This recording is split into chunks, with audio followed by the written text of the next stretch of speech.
Perahu payang layarnya merah, berlayar menuju arah utara. Keris dipegang bersintukkan darah, adat pahlawan membela negara. Patah rotan tali bersilang, batang meranti rimbun berjejal. Langkah pahlawan di tengah gelanggang, berpantang mati sebelum ajal. Bismillahirrahmanirrahim. Assalamualaikum warahmatullahi wabarakatuh. Salam sejahtera. Khairul Nizam bin Kasim nama diberi dari Jabatan Kejuruteraan Mekanikal Politeknik Sultan Salahuddin Abdul Aziz Shah. Di kesempatan sempena menyambut bulan kemerdekaan, ingin saya memberikan ulasan buku yang bertajuk Jejak Pahlawan Mat Kilau, Tokoh Pahlawan Nasional, terbitan Gold Intelligence 2007. Publishing. Buku ini disunting oleh Allahyarham Profesor Madya Dr. Talib Samad, mantan pensyarah kanan di Fakulti Bahasa dan Kesusastraan Melayu di Universiti Pendidikan Sultan Idris. Buku ini menghimpunkan sejumlah tulisan daripada pelbagai kalangan penulis, sejarawan dan peminat sejarah tanah air tentang perjuangan hidup dan kehebatan pahlawan Mat Kilau yang dilahirkan dan mempertahankan bumi Pahang Darul Makmur. Beliau merupakan tokoh pahlawan Pahang yang termasyhur dan cukup berjasa dalam memperjuangkan memerangi penjajah Inggeris. Mat Kilau bin Imam Rasu dilahirkan pada kira-kira 1865 ketika zaman pemerintahan Raja Bendahara Pahang ketika itu, iaitu Tun Ahmad. Bapanya ialah Imam Rasu bin Syarum atau lebih dikenali dengan nama Tok Gajah, manakala ibunya pula ialah Mahda binti Tok Kaut Burau. Mat Kilau dikatakan mahir mengaji, berzanji dan berdikir maulud serta belajar berdikir rebana yang dikenali sebagai dikir Pahang. Pada usia lebih kurang 20 tahun, Mat Kilau berkahwin dengan seorang gadis yang bernama Yang Cik binti Imam Daud yang berasal dari kampung Kedondong. Imam Daud ialah seorang guru agama di daerah Pulau Tawar Jerantut, Pahang dan juga merupakan guru mengaji kepada Mat Kilau dan rakan-rakannya. Setelah berkahwin, barulah Mat Kilau belajar bersilat dan menuntut ilmu kebatinan. Mat Kilau bukan sahaja belajar bersilat sebagaimana sahabatnya yang lain. Bahkan beliau lebih mendalami silat dengan menggunakan senjata seperti keris dan parang. Mat Kilau juga banyak menuntut ilmu daripada ayahnya sendiri, iaitu Tok Gajah. Ilmu kebatinan secara agama banyak dituntut daripada Haji Montok, iaitu Haji Osman bin Sneak, yang merupakan mufti Pahang ketika itu. Penentangan Mat Kilau terhadap penjajahan Inggeris bermula apabila campur tangan Inggeris mahukan Sultan Pahang menerima seorang residen untuk mentadbir negeri Pahang. Ini menyebabkan anak-anak pribumi yang berdarah pahlawan dan berjuang bangkit menentang penjajah. Bersama bapanya, Tok Gajah dan beberapa pembesar Pahang seperti Datuk Bahaman, Maharaja Perbajelai atau Tok Raja.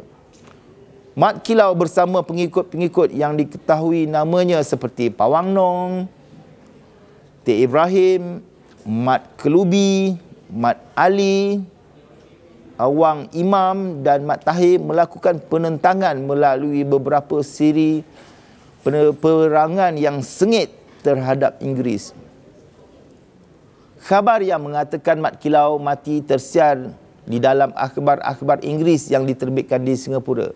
The Straits Times dan The Free Press menyatakan ketua penderhaka iaitu Datuk Bahaman telah jatuh ke tangan pemerintah Siam pada bulan Oktober 1895. The Free Press pula memberitahu bahawa Mat Kilau telah melawan apabila hendak ditawan dan akibatnya dia telah cedera di muka dan kepalanya akibat cantasan pedang. Luka-luka itu sangat parah dan dia telah mati di dalam perjalanan ke hilir Kota Baharu disebabkan kehilangan banyak darah.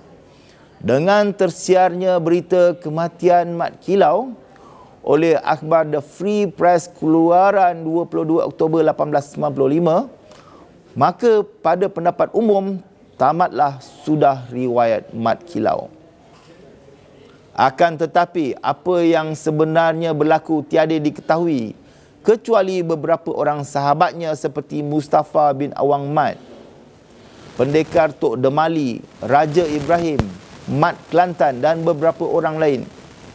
Disebabkan Mat Kilau dicop sebagai penderhaka oleh Inggeris, maka terpaksalah Mat Kilau mengasingkan diri dan berpindah dari satu tempat ke satu tempat dan akhirnya bermasautinlah di Batu Lima, Jalan Kuantan Gambang. Semenjak 1930, Mat Kilau juga terpaksa menukar namanya buat beberapa kali dan akhirnya dia memakai nama Mat Siam. Kemunculannya pada akhir tahun 1969 sesudah menyembunyikan diri sekian lama sebagai orang biasa mencetuskan kegemparan, kegoncangan dan keterharuan yang bukan sedikit di kalangan masyarakat, khususnya di negeri Pahang, malah seluruh negara. Kisah kepahlawan, kegigihan, keunikan dan keistimewaan pahlawan Mat Kilau memperjuangkan kemerdekaan dan kebebasan tanah air dikumpulkan, disunting dan didokumentasikan dengan menarik di dalam buku ini. Ia terdiri dari 4 bahagian dan 208 muka surat beserta gambar. Penulisan buku ini merupakan khazanah perbendaharaan bangsa Melayu yang berharga dan perlu dimiliki oleh rakyat Malaysia untuk membolehkan mereka mengetahui, memahami dan menghayati kisah hidup pahlawan Mat Kilau dan tokoh-tokoh pahlawan Pahang yang muncul sezaman dengannya. Buku ini juga boleh didapati di Perpustakaan Politeknik Sultan Salahuddin Abdul Aziz Shah. Kajian penulis ini bukanlah untuk mengajak masyarakat Melayu pada hari ini supaya menjadi Mat Kilau sepenuhnya, tetapi ingin mengajak umat Melayu berfikir di sebalik amalan Mat Kilau tersebut yang penuh dengan segala rahsia yang boleh kita fikirkan dan mungkin boleh dijadikan sebagai panduan kepada kita untuk berjaya. Di sebalik amalan ini terpancar rahsia yang paling kukuh, iaitu pegangannya terhadap Islam adalah kuat dan solat adalah tiang dalam segala-galanya. Tanpa tiang ini, yang lainnya akan runtuh.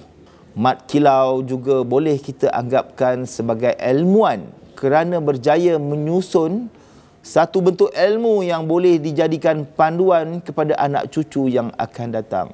Semangat dan kegigihannya boleh kita teladani dalam menempuh era globalisasi ini. Sifat yakin, sabar, reda, ikhlas, iman, ilmu dan akal dalam amalannya boleh dijadikan ikhtibar yang berguna.